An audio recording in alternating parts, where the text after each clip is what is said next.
What's up, Hope families? My name is Damon, Passons. I'm one of the kids pastors here at Hope Fellowship, and I've had the privilege of being on staff here for about 7 years, working on 8 years. And man, what an amazing journey that we've had, just seeing God's hand in so much that's going on. And today I want to talk to you a little bit about Matthew chapter 25, starting at verse 31.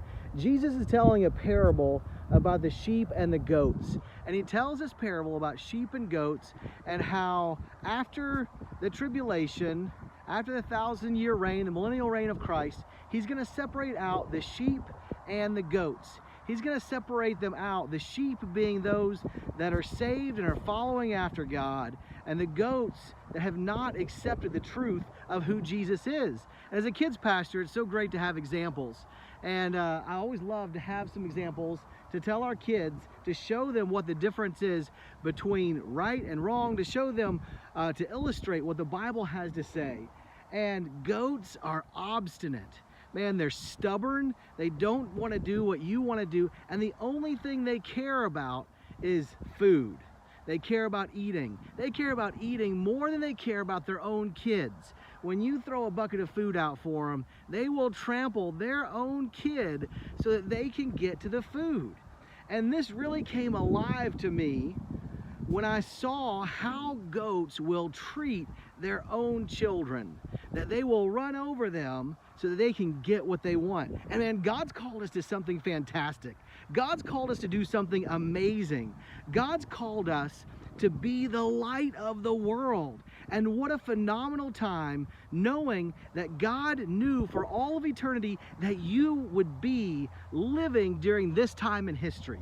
This time when you can be the sheep, you can be the ones that are reaching out and loving people and ministering to people that are far from God, that we can separate ourselves out through the work that Christ has done for us. We can accept His love, we can do what He's called to do, but we have to say yes to God. We have to say, yes, I'm going to go to my neighbor's house and take them a gift card.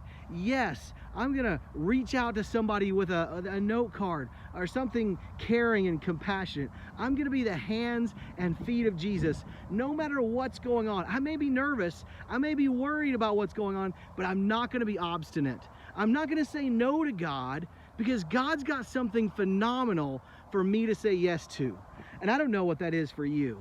I know for me, it looks different every day. It's just trying to stop and say, okay, Lord, what do you have for me today? What is it that you've called me to do today in this moment?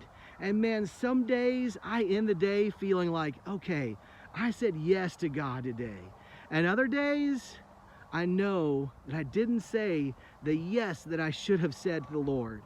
But the great news is that every day, God gives us opportunities to start over again.